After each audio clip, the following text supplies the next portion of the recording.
ভারপ্রাপ্ত শিক্ষক বা অ্যাক্টিং প্রধান শিক্ষকদের অবশ্যই সেই অ্যাক্টিং প্রধান শিক্ষক পদের জন্য যেহেতু অতিরিক্ত দায়িত্ব পালন করতে হয়, যেহেতু হেডমাস্টারের সমতুল্য দায়িত্ব পালন করতে হয়, ওনাদেরকে আর্থিক বেনিফিট দেওয়া উচিত।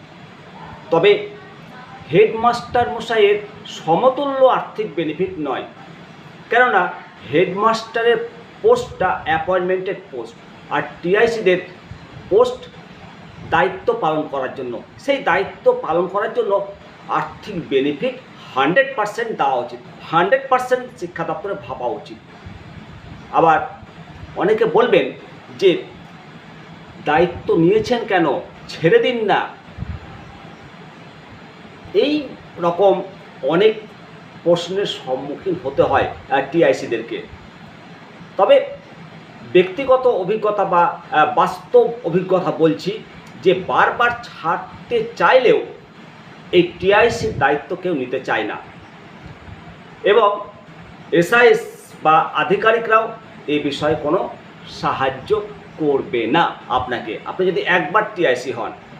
তাই হেডমাস্টার হোক কিংবা টিচার ইনচার্জ হোক, পদটা যেহেতু হেড অফ ইনস্টিটিউশন, সব দায়িত্ব পালন করতে হয় টিচার ইনচার্জদের। এবং সত্যি অবস্থাটা খুবই কষ্টের, মানে মুকুটহীন রাজা, মানে ক্ষমতাহীন দায়িত্ব, একটা থ্যাঙ্কলেস জব। সব কাজ করতে হবে 19 থেকে 20 হলেই সহকর্মীদের কাছ থেকে একবারে সেই অমরেশপুরি ভিলেন। এবং বিদ্যালয়ের যে প্রধান শিক্ষকের যে চেয়ার, সেই চেয়ারটাকে সম্মান করতে ভুলে যায় সহকর্মীরা। একেবারে যিনি ওই চেয়ারে বসেন তাকে সুনজরে দেখেন না সহকর্মীরা, এবং সবাই ওই চেয়ারে বসার পর যে মর্যাদাটা রাখা দরকার সবাই কিন্তু রাখতেও পারেন না টিআইসিরা। বিদ্যালয়ের সহকর্মীদের মধ্যে যে পারস্পরিক সৌহার্দ্য, হৃদ্যতা, শ্রদ্ধা, এগুলো পারস্পরিক কমে যায় যখনই কোনো টিআইসি দায়িত্ব পালন করতে ওই চেয়ারে বসেন। কিন্তু হেডমাস্টার থাকলে কিন্তু সেটা আলাদা, একটা অ্যাডমিনিস্ট্রেটিভ কাজ করে, কিন্তু টিআইসিকে সেভাবে অ্যাডমিনিস্ট্রেটিভ কাজে সহকারীরা সম্মান দেয় না, সহযোগিতাও করে না বেশিরভাগ ক্ষেত্রে। তবে চেয়ারের মানুষটি প্রধান শিক্ষক নাকি ভারপ্রাপ্ত শিক্ষক, সেটাতে কিন্তু কিছু যায় আসে না। সাম্মানিকের চেয়ে সম্মান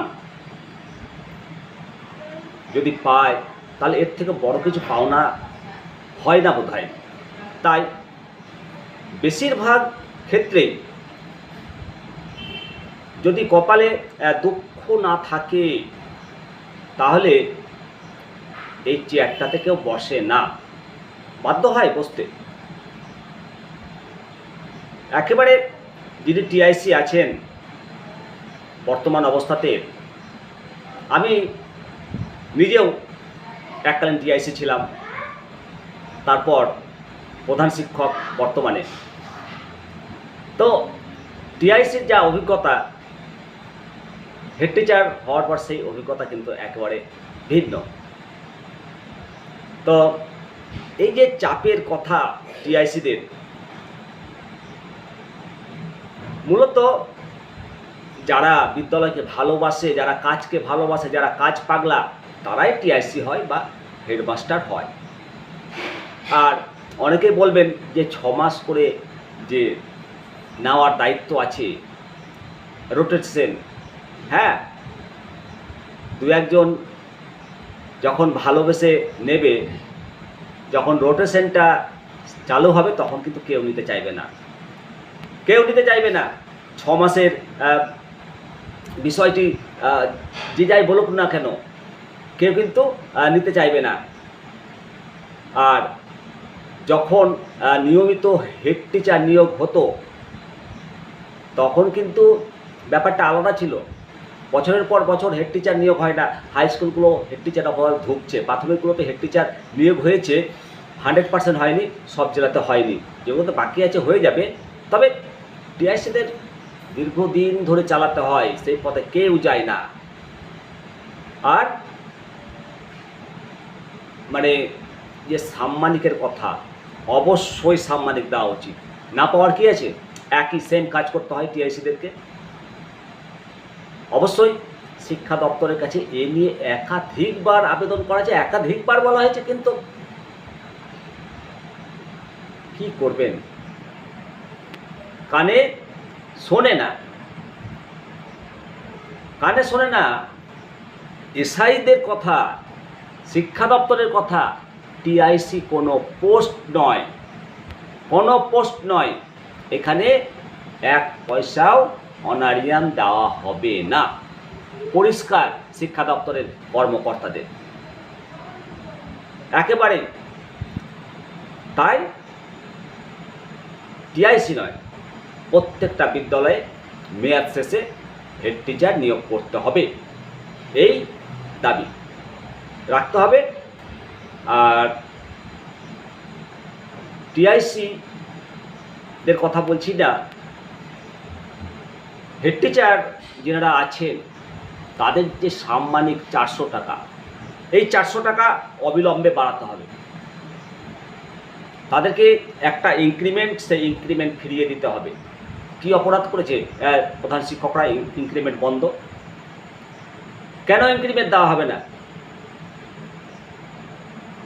দিন রাত 24 ঘন্টা অন ডিউটি থাকতে হয় প্রধান শিক্ষকদেরকে, আর বিনিময়ে 400 টাকা।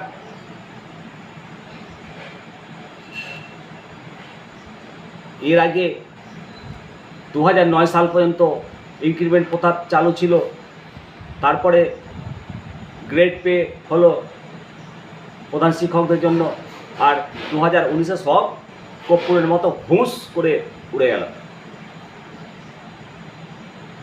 এভাবে হয় না। আর ওই জন্যই তো হেড টিচার পদ কেউ নিতে চাইছে না। টিআইসি দিয়ে চলছে, আর টিআইসি দিয়ে চালালে বিদ্যালয়গুলোর হাল সেরকমই হবে। স্টাফের ঝগড়া মিটবে না, দিনের পর দিন নিজেদের মধ্যে দ্বন্দ্ব কলহ লেগে থাকবে, মাঝখান থেকে ছাত্রছাত্রীর পড়াশোনাগুলো ঘুষ করে ডকে উঠবে। অবশ্যই আপনারা মতামত দেবেন। দেখতে থাকুন নিমতিতা দর্শন। সকলের সঙ্গে আমি শিবরাম সরকার। নমস্কার।